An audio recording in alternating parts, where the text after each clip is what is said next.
नमस्कार छात्रों, आप सभी का मेरे चैनल पर स्वागत है। नमस्कार छात्रों, मैंने जो पहले वीडियो बनाया था उसमें था NCERT solution for class 9 Hindi Kshitij chapter 4 सांवले सपनों की याद। उसमें बताया था मैंने लेखक का परिचय और पाठ का सारांश। अगर किसी ने पहले वाला वीडियो नहीं देखा है अभी तक, तो पहले डिस्क्रिप्शन बॉक्स में मैंने लिंक दिया है, पहले उस वीडियो को देख लें, समझ लें। उसके बाद आज हम करेंगे सांवले सपनों की याद के प्रश्न अभ्यास। तो चलो शुरू करते हैं। आपकी ही पाठ्य पुस्तक हिंदी क्षितिज में दिए गए हैं चैप्टर नंबर 4 सांवले सपनों की याद के प्रश्न अभ्यास। शुरू करते हैं।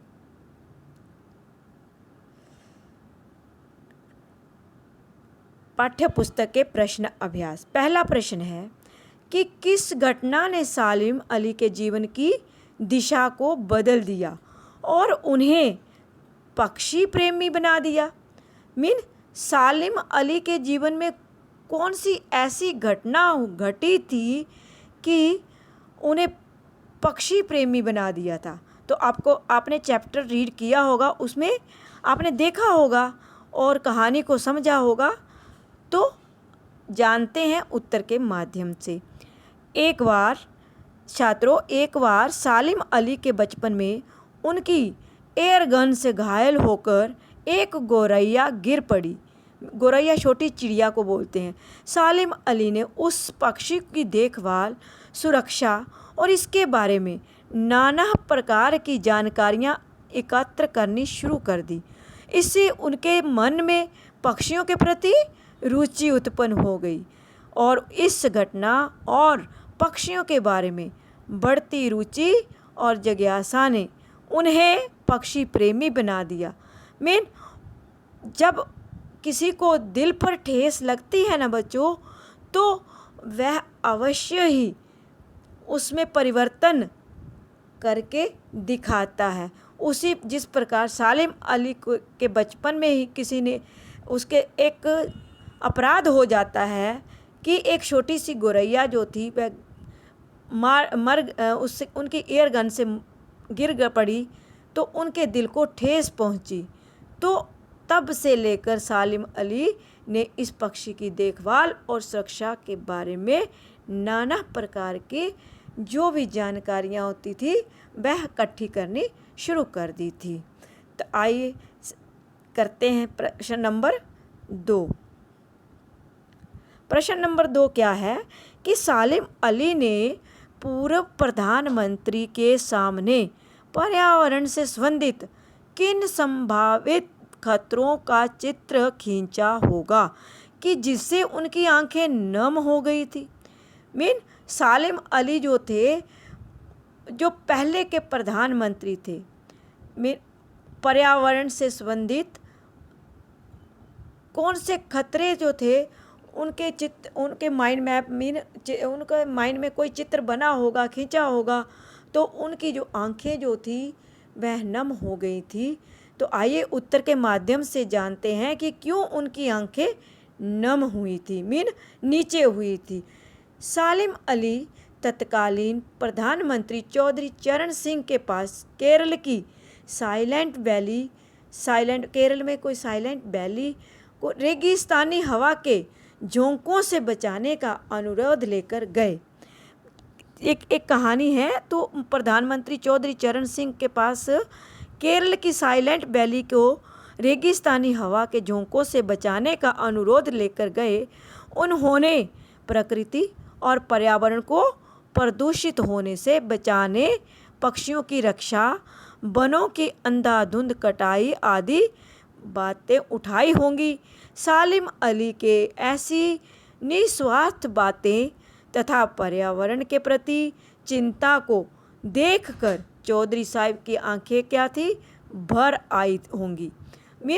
कभी किसी के दिल को उसकी ठेस पहुंचती है ना, तो उसी प्रकार आदमी जो है परिवर्तित हो जाता है, उसका मन उसके अकॉर्डिंग चेंज हो जाता है। तो ऐसे ही कुछ हुआ।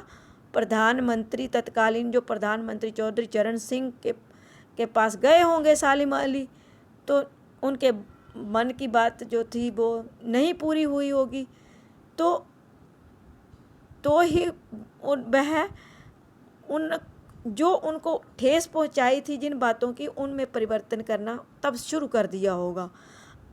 तो जानते हैं प्रश्न नंबर 3, लॉरेंस की पत्नी फ्रीडा ने ऐसा क्यों कहा होगा कि मेरी छत पर बैठने वाली गोरैया लॉरेंस के बारे में ढेर सारी बातें जानती है। देखो, एक लॉरेंस है, लॉरेंस की जो पत्नी है जिसका नाम जो है फ्रेडा है, ऐसा क्यों कहा होगा? आप सोचिए ज़रा, आपने कहानी पढ़ी है तो आप सोचिए अपने माइंड में कि मेरी छत पर बैठने वाली गोरैया लॉरेंस के बारे में ढेर सारी बातें जानती थी, परंतु उसने यही क्यों कही? तो उत्तर के माध्यम से जानते हैं कि क्यों कही। लॉरेंस की पत्नी फ्रीडा ने ऐसा इसलिए कहा होगा क्योंकि फ्रीडा जानती थी कि लॉरेंस प्रकृति और पक्षियों से असीम प्रेम करते थे। असीम मीन बहुत सारा दिल प्यार करते थे। वे अपने घर की छत पर बैठने वाली गोरैया को बहुत प्रेम करते थे। वे घंटों उसके साथ समय बिताते थे। गोरैया और लॉरेंस एक दूसरे से घुल मिल गए थे। पक्षियों के प्रति लॉरेंस के इसी प्रेम को वह बताना चाहती थी। तो पक्षियों के प्रेम को बताना चाहती थी, इसीलिए ये पंक्ति जो थी उन्होंने कही थी। आशा करती हूँ कि आपको ये बात अच्छे से समझ में आ गई होगी। अगर आ गई है तो प्रश्न नंबर 4 की ओर बढ़ते हैं। आइए देखते हैं कि प्रश्न नंबर 4 क्या है। तो छात्रों, यहाँ पर आशय स्पष्ट कीजिए। आशय मीन हम कोई बात कैसे कहते हैं, उसके कहने के पीछे उसका कोई और भी मतलब होता है। तो जानते हैं कि कौन सी है। क, और लॉरेंस की तरह नैसर्गिक जिंदगी का प्रतिरूप बन गए थे। मीन यहाँ भी इस पंक्ति में भी कोई रहस्य छुपा हुआ है कि वे लॉरेंस की तरह नैसर्गिक जिंदगी का प्रतिरूप बन गए।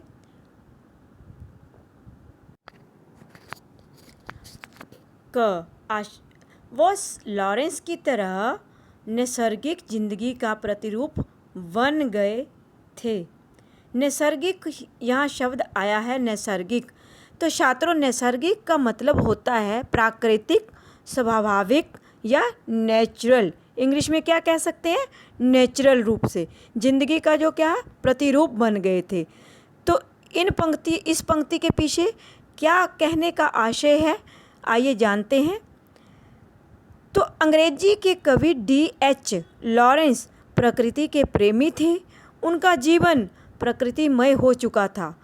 मीन वो प्रकृति से इतना प्रेम करते थे कि उनको जहाँ भी प्रकृति का चित्र दिखाई देता तो उसी में प्रसन्न होते थे उनको देख देख कर।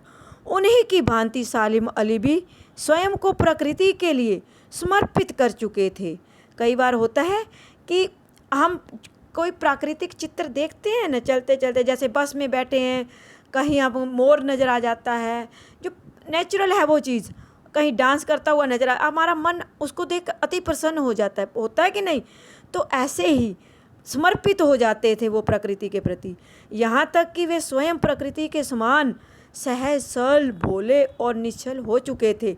मीन वो अपने आप में बिल्कुल सहज थे, सरल थे और भोले भाले थे। मीन चालाक नहीं थे और किसी से छल कपट नहीं करते थे। और यहाँ नैसर्गिक जिंदगी के प्रतिरूप के 2 अर्थ हैं। अब यहाँ पर मैंने पहले भी आपको नैसर्गिक का मीनिंग बता चुकी हूँ और यहाँ भी नैसर्गिक का मीनिंग बताया गया है। मीन प्रकृति में खो जाना, प्रकृतिमय हो जाना। नंबर 2, प्रकृति के समान सहज सरले हो जाना। मीन जैसा हम देखते हैं, सुनते हैं, वैसे ही हम बन जाते हैं। तो यही इसके पीछे उनके कहने का भाव है। चलो नेक्स्ट करते हैं, देखते हैं कि नेक्स्ट क्या है। ख प्रश्न, कोई अपने जिस्म की हरारत और दिल की धड़कन देकर भी उसे लौटाना चाहे तो वह पक्षी अपने सपनों के गीत दोबारा कैसे गा सकेगा। अगर कोई अपने जिस्म होता है, शरीर की हरारत और दिल की धड़कन देकर भी, मीन हमारा दिल जो है धड़कता रहता है, धड़क रहता है, 24 घंटे धड़क रहा है, कभी ब्रेक तो नहीं लेता ना, तो वो हर पल अच्छा देना चाहता है। मीन पक्षी अपने सपनों के गीत दोबारा कैसे गा सकेंगे। अब इस पंक्ति का भाव समझते हैं कि क्या कहना चाहते हैं यहाँ लेखक कहना चाहते हैं कि सालिम अली की मृत्यु के बाद वैसा पक्षी प्रेमी और कोई नहीं हो सकता। मीन जब सालिम अली की मृत्यु हो गई तो उसके बाद उनको कोई भी ऐसा पक्षी प्रेमी नहीं मिला। सालिम अली रूपी पक्षी मौत की गोद में सो चुका है। अब सालिम की तुलना जो है वह पक्षी से की गई है, तो वह जो सालिम अली पक्षी के रूप में रूपक अलंकार मीन उसकी तुलना की गई है ना, तो वह मौत की गोद में सो चुका है। अतः लेख अब अगर कोई अपने दिल की धड़कन उसके दिल में भर दे और अपने शरीर की हलचल उसके शरीर में डाल भी दे तो भी वह पक्षी फिर से वैसा नहीं हो सकता। तो यहाँ यही कहने का मतलब है कि अगर हमारे मन में किसी एक व्यक्ति की तस्वीर बैठ जाती है ना, तो अगर हमें उसके सामने दूसरा खड़ा कर दे ना तो हमें अच्छा बिल्कुल नहीं लगता, क्योंकि जिस व्यक्ति के गुण पहली बार किसी बच्चे को प्रभावित कर देते हैं ना, वह बच्चा दूसरे को एक्सेप्ट करने के लिए तैयार नहीं होता। और उसी प्रकार यहाँ पर लेखक के कहने का यही भाव है, क्योंकि उसके सपने अपने ही शरीर और अपनी ही धड़कन से उपजे थे। मीन सपने तो आदमी अकेला देखता है ना, हर आदमी के अपने अपने सपने होते हैं, अपना अपना शरीर है और उनकी धड़कन भी अपनी है, अलग है। किसी को अपनी धड़कन दे सकते हो आप? नहीं दे सकते। वे मौलिक थे। क्या थे? मौलिक थे। तो इन पंक्तियों के पीछे लेखक के कहने का यही भाव था। तो आशा करती हूँ कि आपको ये अच्छे से समझ में आ रहा होगा। अगर समझ में आ रहा है तो आगे चलते हैं। अभी ख़त्म नहीं हुआ है, दो पंक्तियां हैं और। किसी और की धड़कन और हलचल सालिम अली के सपनों को पुनः जीवित नहीं कर सकती। आशय ये है कि उनके जैसा पक्षी प्रेमी प्रयास पूर्वक उत्पन्न नहीं किया जा सकता, और कोई पक्षी प्रेमी जो है वह किसी भी हालत में और पैदा नहीं हो सकता उनके जैसा। ठीक है, उनकी छवि उनके मन में बसी हुई है तो उनको कोई दूसरा पसंद नहीं आएगा। सालिम अली प्रकृति की दुनिया में एक टापू बनने की बजाय अथाह सागर बनकर उभरे थे। ये सीबीएसई की दृष्टि से छात्रों इम्पोर्टेंट प्रश्न है, आप इनको याद कर सकते हैं। साथ में इम्पोर्टेंट है लिखा है ना, IMP, इसका मतलब होता है इम्पोर्टेंट मीन महत्वपूर्ण। तो परीक्षा की दृष्टि से ये महत्वपूर्ण है, याद कर लेना। सालिम अली की प्रकृति की दुनिया में एक टापू बनने की बजाय अथाह सागर बनकर उभरे थे।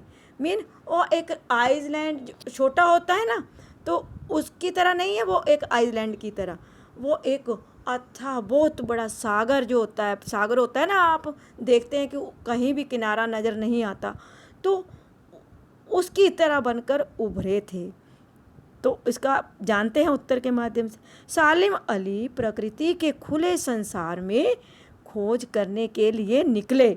उन्होंने स्वयं को किसी सीमा में कैद नहीं किया। वे एक टापू की तरह मीन आइसलैंड की तरह ने किसी स्थान विशेष या बस पशु पक्षी विशेष से नहीं बंध गए।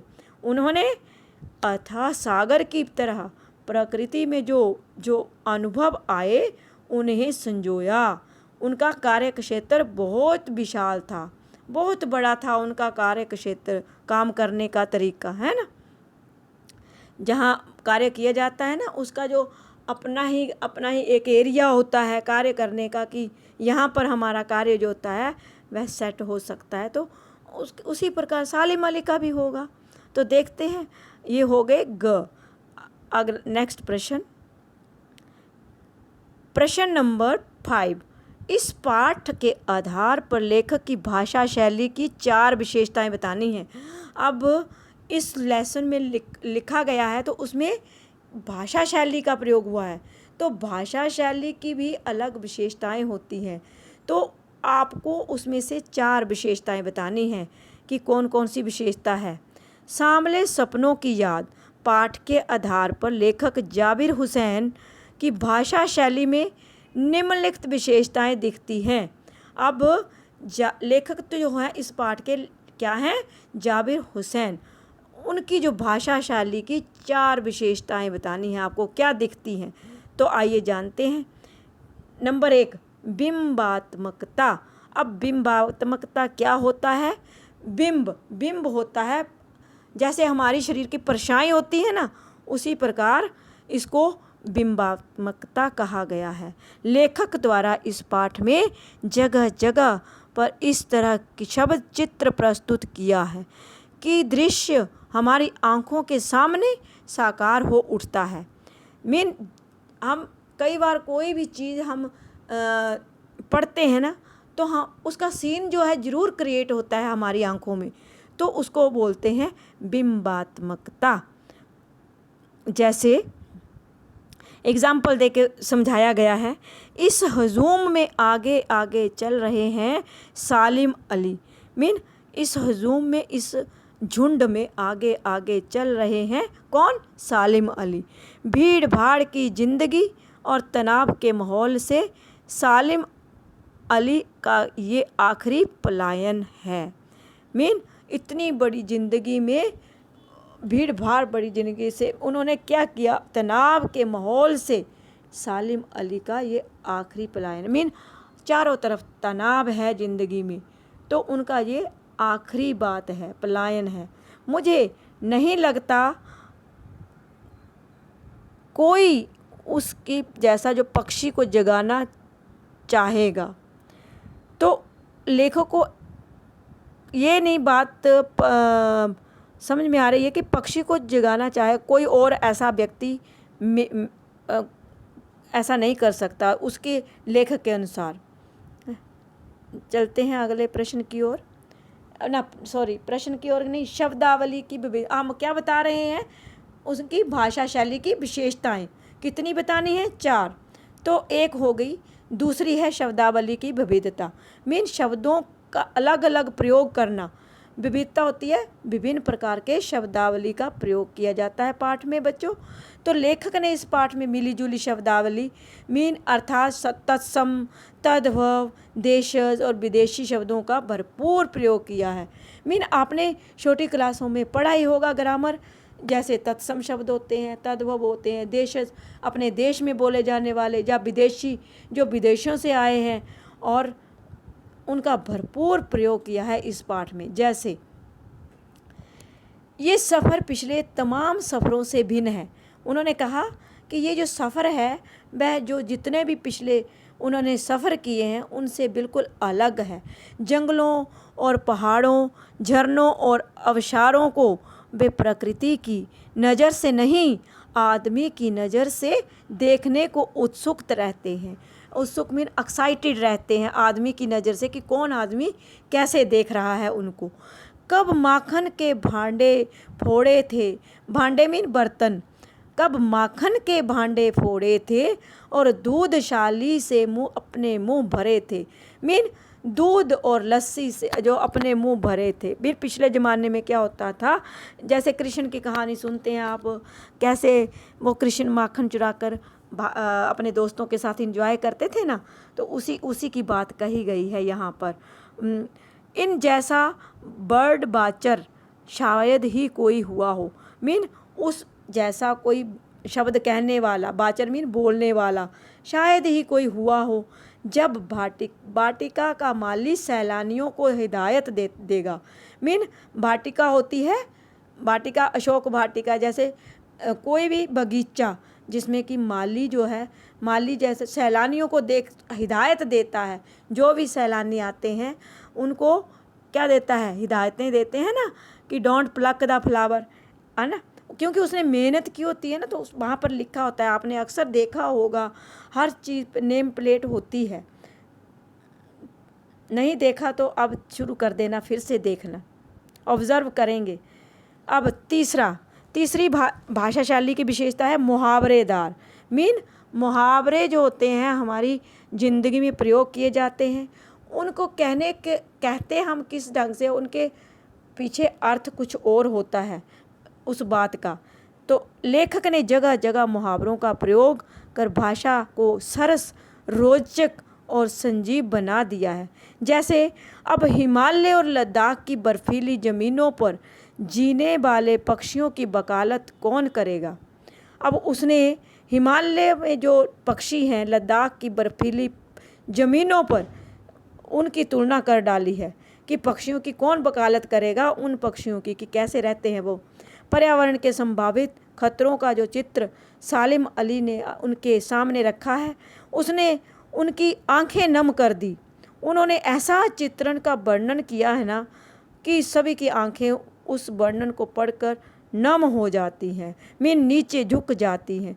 ये दुनिया उन्होंने बड़ी मेहनत से अपने लिए गढ़ी थी, और जो सालिम अली ने अपनी अलग ही दुनिया बना रखी होगी, बड़ी मुश्किल से बहुत मेहनत की होगी उन्होंने इसको ऐसा बनाने में। तो ये होती है मुहावरेदार भाषा। आइए जानते हैं इनकी भाषा शैली की चौथी विशेषता क्या है। मीन संवाद शैली का प्रयोग। संवाद होते हैं, हम आपस में वार्तालाप करते हैं, संवाद करते हैं, तो उसका भी बहुत प्रयोग हुआ है पाठ में। लेखक ने अपने इस संस्मरण है ये सांभले सपनों की याद। लेखक का संस्मरण मीन उनके साथ हो चुका है, संस्मरण किया जा रहा है उसका। संवाद शैली द्वारा ऐसा प्रभाव उत्पन्न कर दिया कि मानो दो व्यक्ति बातें कर रहे हों। मीन जब हम पाठ पढ़ते हैं ना, तो ऐसा फील होता है कि अभी भी हम दो बातें जो हैं आपस में संवाद कर रहे हैं। जैसे मुझे नहीं लगता कोई इस सोए हुए पक्षी को जगाना चाहेगा। मेरी छत पर बैठने वाली गोरैया लॉरेंस के बारे में ढेर सारी बातें जानती है। अब इनसे क्या लगता है कि आज की ही बात हो रही है, कि लेखक अभी आज ही छत पर बैठा है और गोरैया और लॉरेंस जो थे ढेर सारी बातें कर रहे हैं, है ना, पता चल रहा है ना। तो इसी को संवाद शैली का प्रयोग किया गया है। प्रश्न नंबर 6, इस पाठ में लेखक ने सालिम अली के व्यक्तित्व का जो चित्र खींचा है उसे अपने शब्दों में लिखिए। अब आपको अपने शब्दों में बताना है कि सालिम अली के बारे में कैसा चित्र खींचा गया है, या सालिम अली हर समय क्या लिए रहते थे और क्यों लिए रहते थे। तो आइए जानते हैं उत्तर के माध्यम से। सालिम अली जाने माने पक्षी विज्ञानी थे। कौन थे सालिम अली? पक्षी विज्ञानी। उन्हें पक्षियों के बारे में जानने के अलावा प्रकृति एवं पर्यावरण की भी चिंता रहती थी।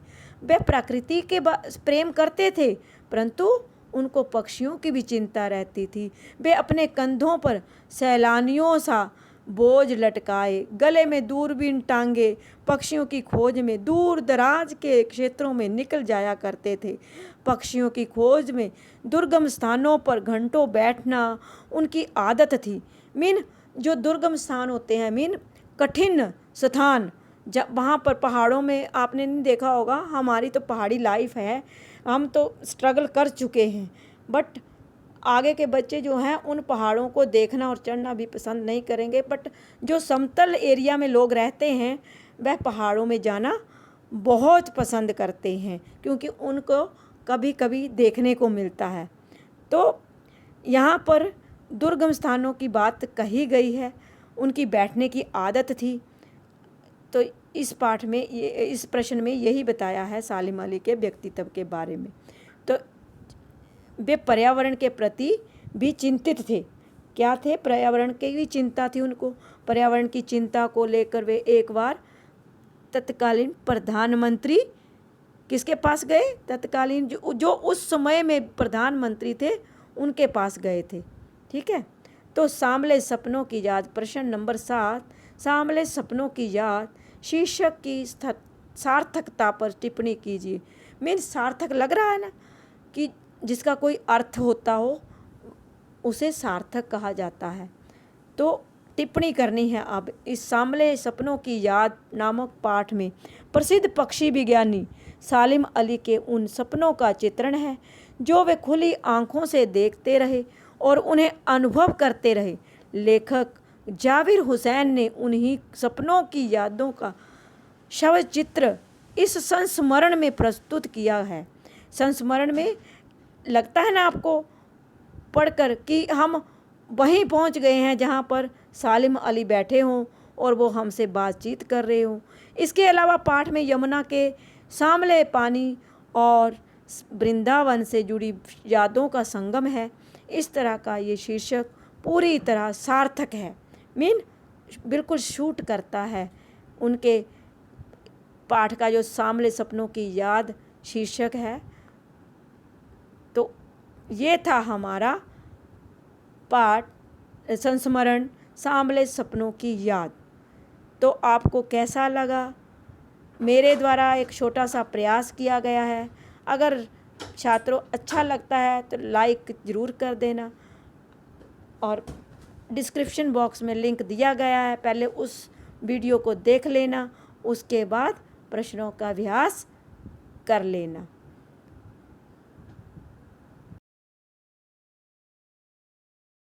प्यारे बच्चों, जिन्होंने मेरे चैनल को अभी तक सब्सक्राइब नहीं किया है, मेरे चैनल को सब्सक्राइब कर दें ताकि आपको मेरे आने वाली वीडियो का नया नोटिफिकेशन मिल सके। लाइक और शेयर भी जरूर कर देना।